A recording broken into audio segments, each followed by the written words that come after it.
Hello दोस्तों, मैं आज आपके लिए एक लोकप्रिय कहानी बहू बनी चुड़ैल की कहानी लेकर आई हूँ। आपके द्वारा मेरे YouTube मल्टी चैनल को बहुत सारा प्यार देने के लिए तहे दिल से धन्यवाद। इसी तरह के और भी लोकप्रिय कहानियों के लिए आपसे अनुरोध है कि मेरे YouTube मल्टी चैनल को अभी सब्सक्राइब कर ले ताकि मेरे हर वीडियो का नोटिफिकेशन आपको मिलता रहे। धन्यवाद। वीडियो को शुरू करते हैं।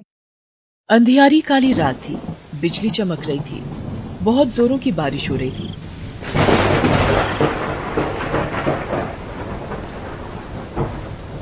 तभी किसी घर में से एक लड़की के चीखने चिल्लाने की आवाजें आ रही थी। वो कह रही थी, मुझे मत मारो, मुझे छोड़ दो। मैंने तुम्हारा क्या बिगाड़ा है? तुम सब लोग मुझे क्यों मारना चाहते हो? छोड़ दो मुझे। वो आवाज कजरी की थी।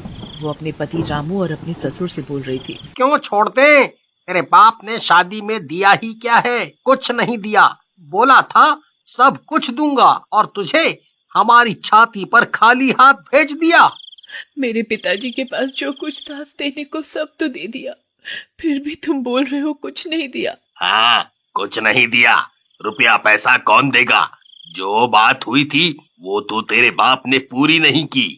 तू अब इस घर में तभी रह सकती है जब अपने बाप से रुपया लाएगी। मैं अब अपने पिताजी से कुछ नहीं मांगूंगी, चाहे इसके लिए मेरी जान ही क्यों ना चली जाए। ये कजरी ऐसे नहीं मानेगी। जरा इसके हाथ पैर तो तोड़। मैं तुम दोनों के बारे में पुलिस को जाकर बताऊंगी। तुम लोग मेरे साथ जुल्म करते हो। अगर इसे जिंदा छोड़ दिया तो हमें पुलिस पकड़ कर ले जाएगी। इसका जिंदा रहना हमारे लिए खतरे से खाली नहीं है। इसे मार डालते हैं। ये सुनकर कजरी भागने लगती है और रसोई में उसका पैर किसी चीज से टकरा जाता है और कजरी मुंह के बल चूल्हे पर गिर जाती है। उसका एक तरफ का चेहरा आग से जल जाता है। वो चीखती है, मुझे छोड़ दो। पर रामू और उसका पिता कजरी की एक नहीं सुनते।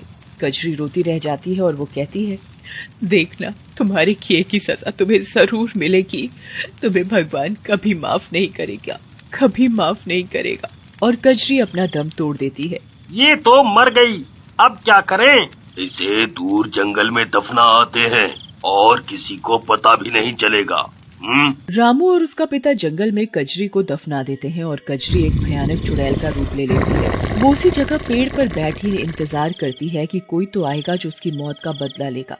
कुछ सालों बाद उसी गांव में विदेश से एक लड़का अपनी नानी के पास छुट्टियों में घूमने आया हुआ था। उसका नाम प्रिंस था। वो बहुत ही मॉडर्न किस्म का लड़का था। वो बहुत ही खुले विचारों वाला था, लेकिन उसकी जो नानी थी वो थोड़ा पुराने विचारों वाली थी। वो भूत प्रेत की बातों पर ज्यादा विश्वास करती थी, जबकि प्रिंस भूत प्रेत की बातों को बिल्कुल नहीं मानता था। एक दिन की बात है। नानी, मैं जंगल में घूमने के लिए जा रहा हूँ। प्रिंस, ये कोई तुम्हारा अमेरिका नहीं है जो तुम कहीं भी घूमने चले जाओ। तुम्हें पता भी है जंगल में भूत प्रेत होते हैं।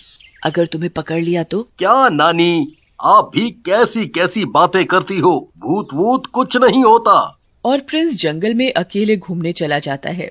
ये लड़का तो मेरी बिल्कुल भी बात नहीं सुनता। जब कुछ हो गया ना तब पता चलेगा। प्रिंस जंगल में घूमने लगता है और वो इधर उधर घूमने लगा। तभी उसे एक पेड़ दिखाई दिया। वो पेड़ उसे कुछ अजीब सा लगा। उस पेड़ की पत्तियां बहुत ज्यादा हरी भरी थी और वो जरूरत से विशाल पेड़ था। और उस पेड़ के आसपास के जितने भी पेड़ पौधे सूखे और मुरझाए हुए थे, उन सभी पेड़ों के बीच में वही एक अकेला पेड़ हरा भरा घना था। इतने पेड़ों के बीच में केवल उसी पेड़ पर फल लगे हुए थे। तो प्रिंस को ये बात बहुत अजीब सी लगी। बहुत भूख लगी है और थक भी गया हूँ। क्यों ना पेड़ से फल तोड़कर खा लूं और थोड़ी देर आराम भी कर लूं। चलते चलते थक गया हूँ। जैसे ही वह पेड़ से फल तोड़ता है तभी किसी लड़की के रोने की आवाज सुनाई देती है। प्रिंस आवाज को ध्यान से सुनने की कोशिश करता है। कौन है? कौन है? कौन रो रहा है? तुम क्यों रो रही हो? और तुम इस जंगल में अकेली क्या कर रही हो? मैं जंगल में पेड़ से लकड़ियां काटने के लिए आई थी और रास्ता भूल गई। अच्छा, रो मत, चुप हो जाओ। तुम्हारा नाम क्या है? मेरा नाम कजरी है। उसने लाल रंग की साड़ी पहनी हुई थी, पर कजरी ने अपना चेहरा ढका हुआ था। कजरी, ये तुमने अपना चेहरा क्यों ढका हुआ है? बाबूजी, हमारे यहाँ लड़कियाँ अपना मुंह किसी भी अनजान आदमी को नहीं दिखाती। पर उस घूंघट में कजरी नहीं एक डरावनी चुड़ैल थी। उसका रंग काला था, उसकी आंखें गोल गोल बड़ी बड़ी थी, उसकी नाक लंबी थी और एक तरफ का चेहरा जला हुआ था, जिससे वो बहुत ही डरावनी लग रही थी। तुम मेरे साथ मेरे घर चलो।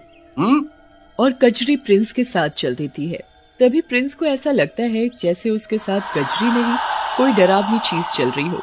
कजरी के घूंघट से अजीब सी हंसने की आवाज आती है। प्रिंस पीछे पलटकर देखता है, कोई नहीं होता, पर उसे लगता है कि किसी ने उसके कंधे पर हाथ रखा हुआ है। वो फिर पीछे देखता है, कोई नहीं होता, तो वो डर जाता है। कोई है नहीं, फिर हाथ किसने रखा? और वो कजरी की तरफ देखता है। कजरी चुपचाप चल रही होती है। कजरी ने हाथ नहीं रखा है, तो किसने रखा है? तुम्हारी शादी हो गई? नहीं बाबूजी। प्रिंस कजरी का चेहरा देखने की बहुत कोशिश करता है, पर वो कजरी का चेहरा नहीं देख पाता। प्रिंस अपने घर पहुंच जाता है और अपनी नानी को आवाज लगाता है, नानी, नानी, कहाँ हो? तभी नानी आवाज लगाती है, क्या हुआ, क्यों चिल्ला रहे हो, और ये लड़की कौन है? बताता हूँ, धीरज रखो। नानी, ये कजरी है। और प्रिंस नानी को सारी बात बताता है।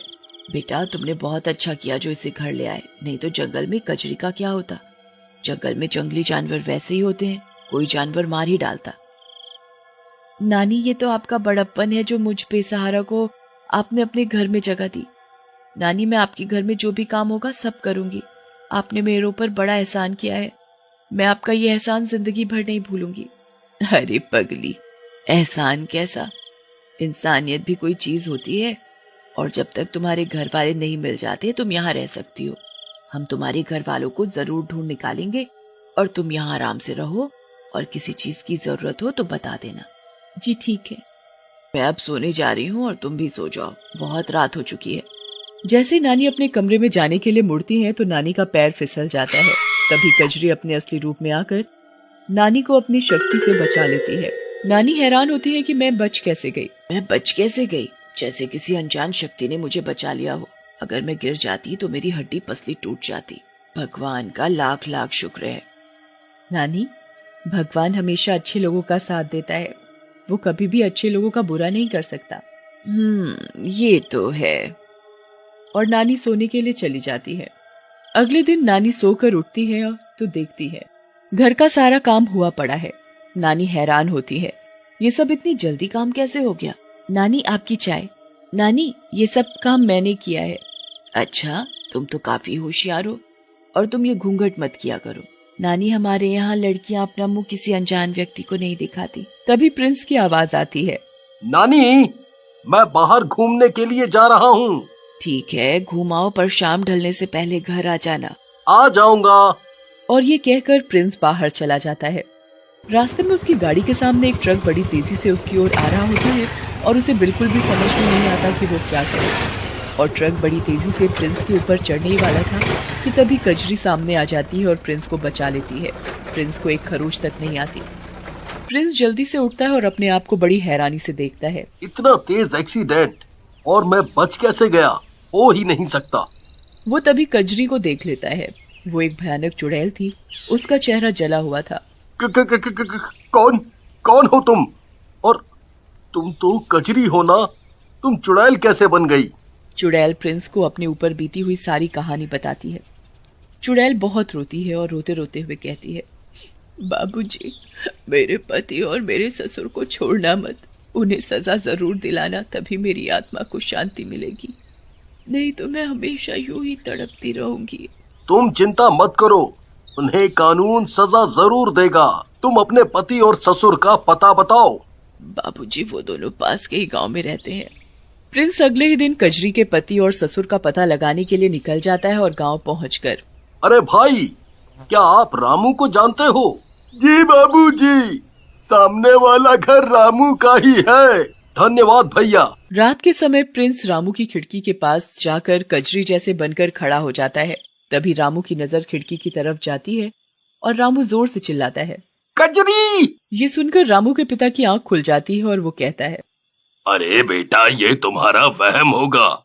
कजरी को तो हमने मार डाला था, वो यहाँ कैसे आ सकती है? हाँ, मैंने अभी अपनी आंखों से देखा है, वो कजरी ही थी। अगर तुम्हें लगता है तो कल सुबह जंगल में जाकर देख लेंगे। उसकी लाश है या नहीं? अगले दिन रामू और उसका पिता जंगल में उसी जगह जाकर देखते हैं जहां उन्होंने कजरी को दफनाया था। ये देखो, कजरी की लाश।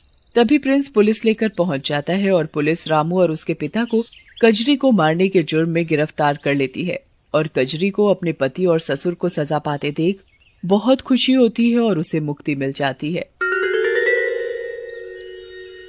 दोस्तों, आपको यह कहानी अच्छी लगी तो लाइक एंड शेयर जरूर करें। मिलते हैं एक और दिलचस्प कहानी के साथ। अपना ख्याल रखें। धन्यवाद।